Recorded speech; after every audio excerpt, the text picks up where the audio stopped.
من گفتم علاج زندگی گفتم علاج زندگی گفتہ کے دیدار من گفتم علاج زندگی. بابا حضور کا میں ایک اور پڑھ رہا تھا کہ کوشش کو اگر ہاتھی کہہ لیا جائے تو نصیب ابابیل ہے. اس کے اوپر تھوڑے سے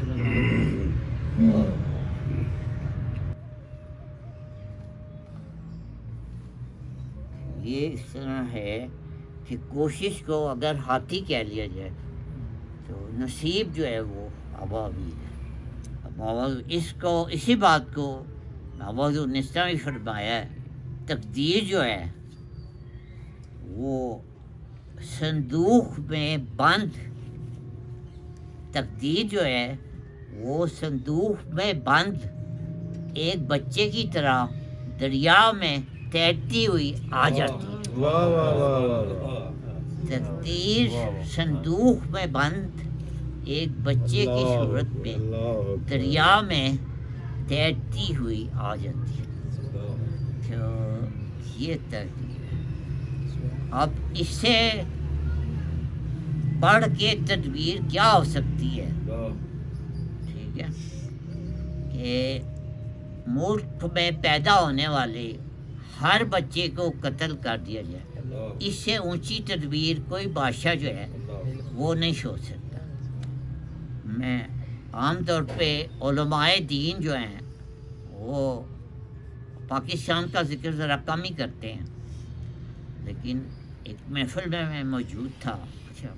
مولانا بیان کر رہے تھے، انہوں نے کہا کہ قرآن کی ایک آیت ہے، بتائیے گا کہ تم یہ معجزہ نہیں دیکھتے گائے جو ہے خون اور گوبر یہاں سے دودھ کی نہر جاری ہو جاتی ہے. ہے نا سب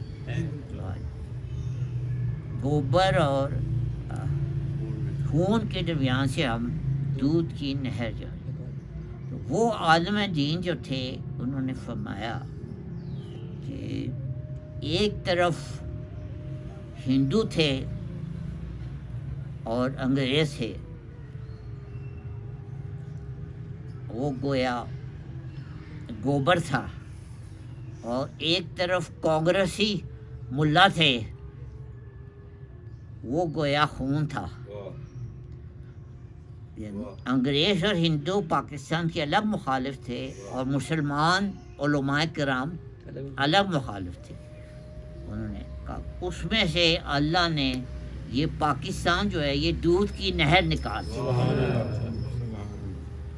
تو لفظوں کی خوبصورتی دیکھیے، دودھ کو بھی نور کہا جاتا ہے، اور بابا نے فرمایا پاکستان ایک نور اور نور کو یہ جو بنا تھا تب بھی لوگوں کی عقل سے باہر تھا. بھی یہ دیوانے کا خواب تھا.